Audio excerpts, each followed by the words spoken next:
Hello दोस्तों, स्वागत है आपका अपने YouTube चैनल गोयल मैट्रिक्स पर। चैनल पर पहली बार आए हैं तो सब्सक्राइब कर लीजिएगा, साथ ही बेल आइकन को प्रेस जरूर कर लीजिएगा जिससे नोटिफिकेशन आपके पास समय से पहुंच जाए।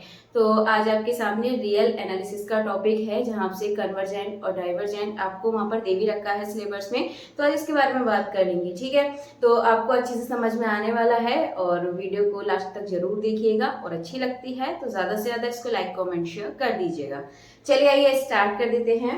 तो सबसे पहले आपके सामने कोई सीरीज दे रखी है, ठीक है। ये आपकी कोई अल्टरनेट सीरीज है और a1 minus a2 plus a3 minus a4 plus dash dash, ये आपको एक सीरीज दे रखी है। तो अब इसके लिए चेक करेंगे कन्वर्जेंस है या फिर डाइवर्जेंस है। वाई किसके द्वारा? लेविनिस टेस्ट करेंगे, ठीक है। और ये आपसे पूछा भी जाता है क्वेश्चन में, इसका नाम आपको देखने को मिलेगा, ठीक है। ऑप्शंस में देखने के लिए मिलता है। अगर आप इनके बारे में थोड़ा सा पढ़ेंगे, भले ही इससे क्वेश्चन ना बने, लेकिन जब इनका नाम आपको ऑप्शन में मिलेगा तो आप वहां से आइडिया लगा सकते हैं कि ये तो इसका ऑप्शन होगा नहीं, ऐसे आप करके ऑप्शन को वहां से हटा सकते हैं। तो चलिए फिर देखिए क्या होनी चाहिए। दो चीज होनी चाहिए, एक तो आपकी limit n tends to infinity an is equals to 0 और दूसरा an plus 1 less than equal to an होना चाहिए। अब इसके लिए यदि दोनों कंडीशन को फॉलो करता है तो आपका क्या बनेगा? कन्वर्जेंस बनेगा, ठीक है। अगर ये दोनों जो कंडीशन है इनको यदि ये फॉलो करता है तो आपका कन्वर्जेंस बनेगा। अदरवाइज क्या बनेगा? अदरवाइज ये जो सीरीज है आपकी कैसी होगी? डाइवर्जेंस वाली सीरीज बनेगी, ठीक है। तो ये आपको ध्यान रखना है। और आपसे ऐसे भी हो सकता है क्वेश्चन में भी पूछ ले कि इसमें से कौन सा लेविनिस टेस्ट कौन सा है, और इस तरीके से आपसे कंडीशन पूछ ले इसमें से कौन सी कंडीशन है कौन सी कंडीशन नहीं है, पूछा जा सकता है इस तरीके से। तो अब आप जैसे क्वेश्चन है इसको देख लेते हैं। जैसे क्वेश्चन है 1 माइनस 1/3 प्लस 1/5 माइनस 1/7 प्लस, ये सीरीज है। अब आपको बताना है कि कन्वर्जेंट है या डाइवर्जेंट है। तो इसके लिए लेविनिस टेस्ट करेंगे और इससे बताएंगे। सबसे पहले क्या चेक करते हैं? Limit an is equals to 0 होना चाहिए। Limit n tends to infinity, इसके लिए an is equals to 0 होना चाहिए। an हम यहाँ से निकालेंगे तो an आपका क्या होगा? 1 माइनस 1/3। यदि आप इसको देखेंगे तो यहाँ पर हम इसको लिख सकते हैं 1/2n माइनस 1। ये इसका मतलब है कि देखिए यहाँ पर 2n की जगह 1 पुट करेंगे तो 2 माइनस 1 1 बनेगा, यानी कि 1/1 ये वाली सीरीज हो गई। दूसरा यदि यहाँ पर 2 पुट करते हैं 2 2 जा 4, 4 माइनस 1 करेंगे तो 3 बनेगा, ठीक है। इसी तरीके से हम 3 पुट करेंगे तो 2 3 जा 6, 6 माइनस 1 5 बनने वाला है। तो इन चीज का आपको ध्यान रखना है। तो an आपका यहाँ से आ गया। अब आप देखेंगे यहाँ पर जब आपका an is equal to 1/2n minus 1 आ गया है, तो यहाँ से चाहे आप कॉमन लेके भी कर सकते हैं। यदि आप कॉमन भी लेंगे और कॉमन लेने के बाद यदि आप लिमिट लगाते हैं, देखिए यहाँ से इंफिनिटी लिमिट लगाएंगे तो ये पूरा पोर्शन 0 बन जाएगा, ये 0 हो चुका। यहाँ पे आप इंफिनिटी लगाएंगे तो ये जो आप यहाँ पर इंफिनिटी लगाएंगे तो ये कुल मिलाकर आपका क्या बन जाएगा? ये पूरा आपके ये 0 की फॉर्म में बन जाएगा, ठीक है। क्योंकि यहाँ से 1/इंफिनिटी यानी कि 1/0 0 पड़ जाएगा, ये 0 के इक्वल हो जाएगा। तो पहली जो कंडीशन थी आपकी ये वाली, ये तो आपकी ये हो चुकी कि जो an है वो आपका 0 आ गया है। अब इसके बाद an प्लस 1 और an। तो सबसे पहले an आपको पता है, ये an है आपके पास 1/2n माइनस 1। दूसरा ले लेते हैं an प्लस 1। तो an प्लस 1 निकालने के लिए क्या करेंगे? जो आपके पास n है इसमें यहाँ पे n की जगह आप n प्लस 1 रख दीजिए।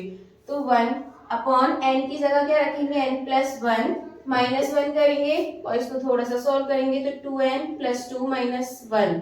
अब इसके बाद ये बचा आपके पास 1/2n, 2 में से 1 गया तो प्लस का 1 बचेगा, ये आ गया आपके पास, ठीक है। अब इसमें आपको बताना है, या तो आप यहाँ पर कोई भी वैल्यू लगा के देख सकते हैं। जैसे आप यहाँ पे 1 रखेंगे तो 2 बन जाए 2, 2 में से 1 गया तो 1 बचेगा। अगर आप यहाँ 1 रखेंगे तो क्या हो जाएगा? 2 बन जा 2 प्लस 1 3, यानी कि आपको यहाँ से पता चल रहा है कि जो ये है आपका यहाँ से 1/3 आएगा, ठीक है। और ये कितना आएगा? 1/1 आने वाला है। लेकिन आप देखेंगे जो 1 है वो 1/3 से बड़ा होगा, ठीक है। या फिर एक तरीके से आप ये कह सकते हैं, मैं इनके अकाउंट का ले लेती हूँ खाली, ठीक है। ये रूल आपको पता होगा कि जैसे 2n प्लस 1 है ये आपका बड़ा होगा 2n माइनस 1 से, आपको पता है ना। 2n प्लस 1 ये आपका ग्रेटर है 2n माइनस 1 से, क्योंकि यहाँ पे प्लस हो रही है वैल्यू, इसमें माइनस हो रही है, ये आपको पता है। तो हम इसको जब उल्टा लिखेंगे तो 1/2n + 1, तो क्या हो जाता है, साइन आपका यहाँ पे चेंज हो जाता है, ये आपको मालूम होगा। तो देखिए ये वाली कंडीशन यहाँ फॉलो हो रही है, ठीक है। तो यहाँ पर बड़ा है तो इसका मतलब ये कंडीशन फॉलो हो जाएगी, इक्वल आप लगा सकते हैं। तो यहाँ से क्या पता चल रहा है, ये जो क्वेश्चन है आपका कैसा होगा, यहाँ से ये कन्वर्जेंट सीरीज होगी। और यदि यहाँ पर an = नॉट 0 आ जाता है तो फिर आप डायरेक्ट डाइवर्जेंट पर लगा देंगे।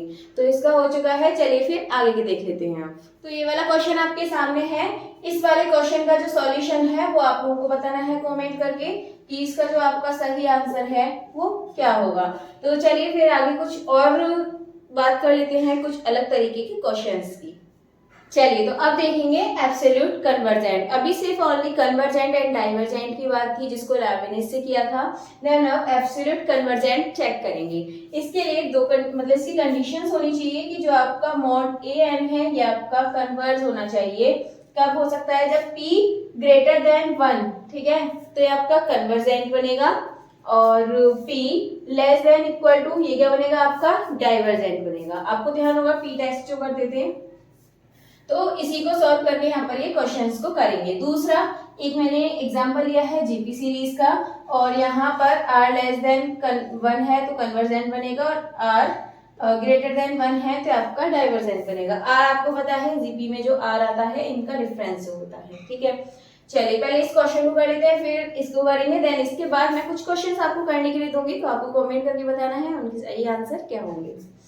चलिए सबसे पहले क्या करना है, इसमें इसका मॉड निकालना है। ये जो आपको सीरीज दे रखी है, जब आप इसका मॉड निकालेंगे तो क्या हो जाएगा, 1 + 2 1/2 स्क्वायर प्लस 1/3, यानी कि जो यहाँ पे माइनस के हैं वो आपके प्लस के हो जाएंगे, ठीक है। बस इतना फर्क आएगा आपका मॉड निकालने से। तो अब आप इसको क्या लिख सकते हैं, 1/n का स्क्वायर, ये लिख सकते हैं ना। जब 1/n का स्क्वायर है, n का स्क्वायर n की पावर p, तो यहाँ से आपको पता चल गया जो p की वैल्यू है वो कितनी है, 2 है। अब p की वैल्यू 2 है तो क्या बनेगा, p से जब 1 से बड़ी वैल्यू p की आती है तो कन्वर्जेंट होता है। p की वैल्यू 2 है यानी कि ये 1 से बड़ी है, तो कैसा होगा आपका, ये कन्वर्जेंट बनेगा। आई होप आपको समझ आ गया होगा। नेक्स्ट देखते हैं आप 1 - 1/2। आप पहले इसका भी मॉड निकाला था, अब इसका भी आप मॉड an निकालेंगे तो 1 + 1/2 + 1/2 स्क्वायर प्लस 1/2 की पावर 3 प्लस। अब आप देखेंगे एक जीपी सीरीज है, क्वेश्चन में लिखकर नहीं आएगा, ये मैंने लिख दिया है। क्वेश्चन में आपको लिख के नहीं आएगा कि ये जीपी है, आपको खुद से पहचानना है। आपको पता चल रहा है जीपी है कि 1/2, फिर 1/2 का स्क्वायर, 2 का क्यूब, 2 का 4, इस तरीके से आपकी जीपी सीरीज बनती है। और इसका जो डिफरेंस है आप देखेंगे r = कितना है इसमें, 1/2।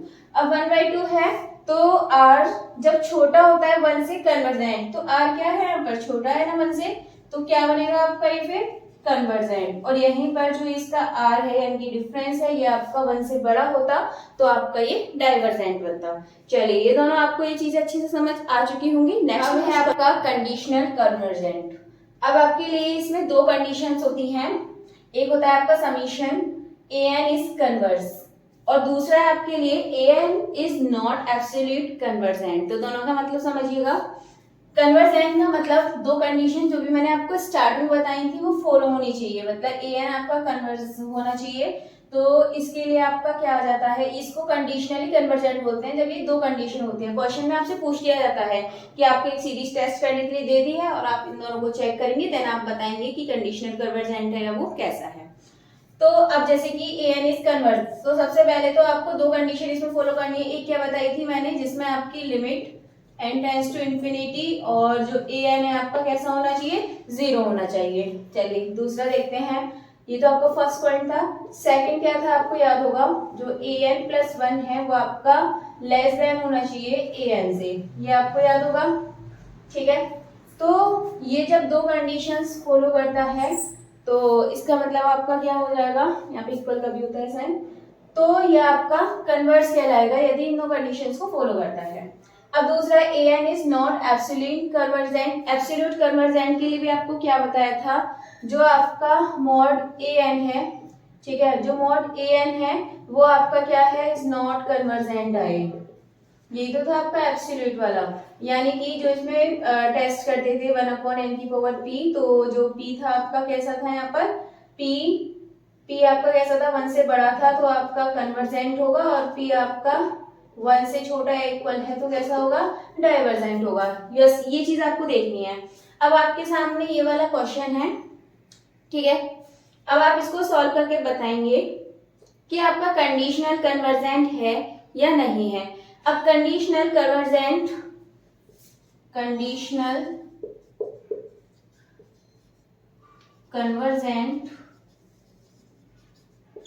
ठीक है।